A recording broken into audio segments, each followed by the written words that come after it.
Hello students, welcome back to organised knowledge channel. और आज की जो वीडियो है उसमें हम डिस्कस करेंगे worksheet number 18 for class 9th। विषय हिंदी है और ये वर्कशीट आपके लिए 16 अगस्त 2021 के लिए शेड्यूल की गई है। आज की जो वर्कशीट है बच्चों, उसमें हम कबीर की जो साखियाँ हैं उनको पढ़ेंगे। सो वर्कशीट शुरू करने से पहले बेटा प्लीज़ चैनल को सब्सक्राइब कर लीजिए, बेल आइकन को भी प्रेस कर लो ताकि आपको आने वाली वीडियोज़ की नोटिफिकेशन वो मिलती रहे। प्यारे बच्चों, पिछले कार्यपत्रक में आपने कबीर रचित कुछ साखियाँ पढ़ी। आइए आज की वर्कशीट के माध्यम से कबीर की कुछ अन्य साखियों पर हम चर्चा करते हैं। ठीक है, तो आज की जो साखी है वो क्या दी गई हैं? हस्ती चढ़िए ज्ञान कऊ सहज दुलीचा डारी, स्वान रूप संसार है भुकंदे जख मारी।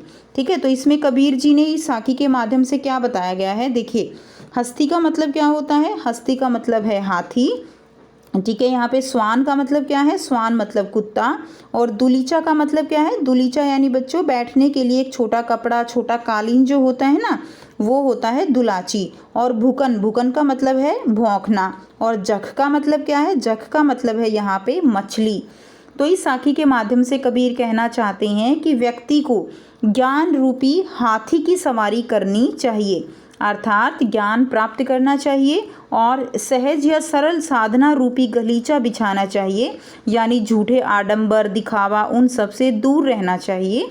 संसार की तुलना स्वान अर्थात कुत्तों से की गई है, जो आपके ऊपर भौंकते रहेंगे, जिसे अनदेखा कर चलते रहना चाहिए।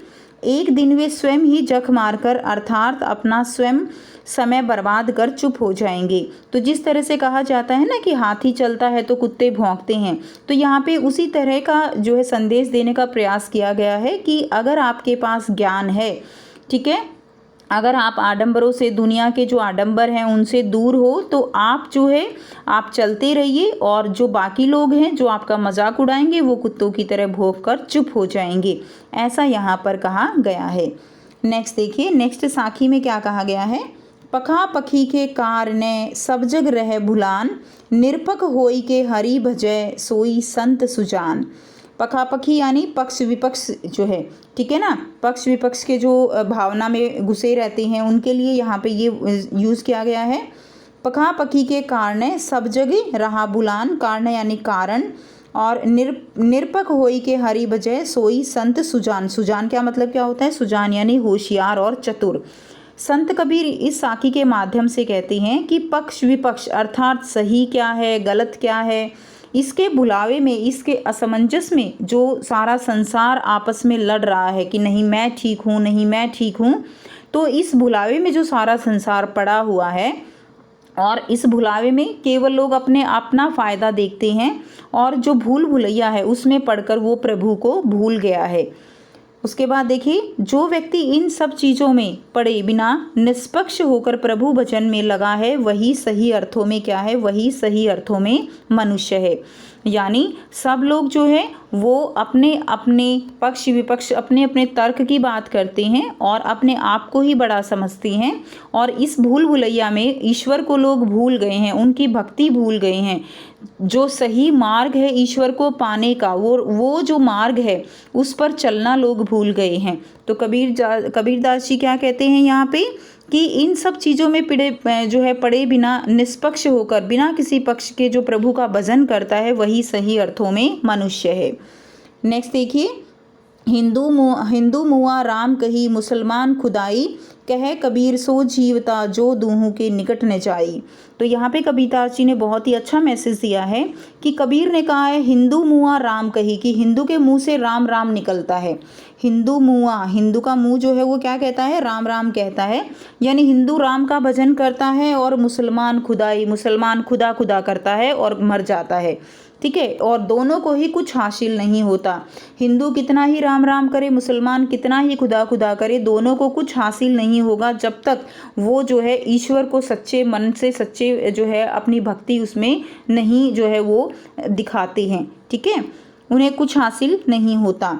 कहे कबीर सो जीवता जो दूहू के निकट ना जाई। तो कबीरदास जी कहते हैं कि असल में वही व्यक्ति जीवित के समान है जो इन दोनों ही बातें यानी आडंबरों से अपने आप को अलग रखता है। मतलब क्या है यहाँ पे कि ईश्वर एक है और जो उस ईश्वर के सगुण रूप को पहचान जाता है, जो उस ईश्वर को पहचान कर उसकी भक्ति करता है और राम और भगवान और आप कह सकते हो कि जो खुदा के नाम पे लड़ाई झगड़े नहीं करता और एक सच्ची भावना से ईश्वर को याद कर उसका भजन करता है, वही व्यक्ति जिंदा है, वही व्यक्ति जीवित के समान है।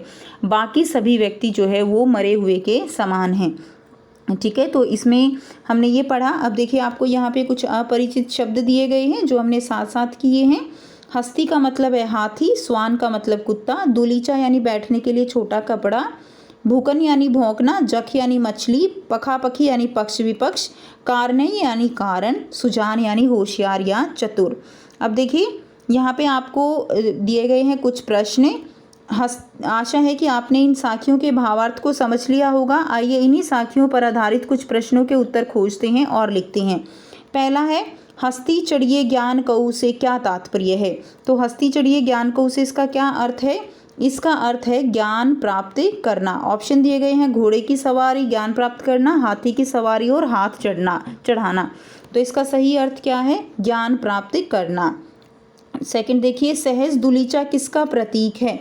तो सहज दुलीचा किसी जानवर का, किसी जगह का, ईश्वर का या सरलता और सहजता का। तो जो सहज दुलीचा है वो सरलता और सहजता का प्रतीक है। नेक्स्ट देखिए, यहाँ जख मारना से क्या तात्पर्य है? तो किसी को पीटना जख मारना है, किसी को भला बुरा कहना, समय बर्बाद करना या उपयुक्त में से कोई नहीं। तो यहाँ पर सही आंसर हो जाएगा ग, समय बर्बाद करना, ये जख मारने का अर्थ है। नेक्स्ट देखिए प्रश्न 4 है, यहाँ पखा पखी से क्या अभिप्राय है और दूहू के निकट ना जाई से क्या आशय है?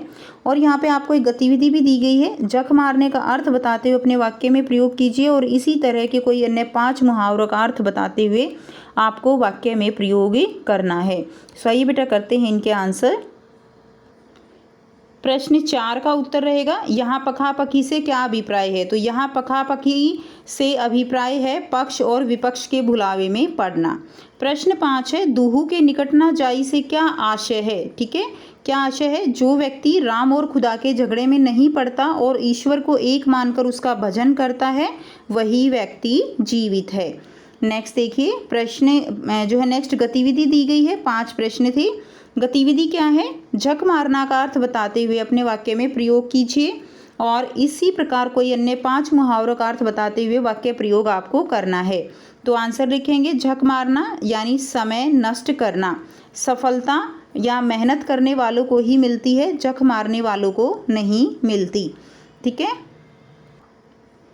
तो यही आंसर लिख देंगे। जक मारना यानी समय नष्ट करना, सफलता मेहनत करने वालों को ही मिलती है, जक मारने के वालों को नहीं मिलती है, इसका वाक्य प्रयोग हो जाएगा।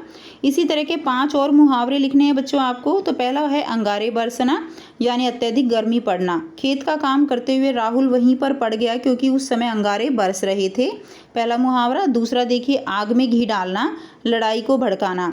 तुम उन दोनों की लड़ाई शांत न कराकर, ठीक है, बराबर आग में घी डालते जा रहे हो।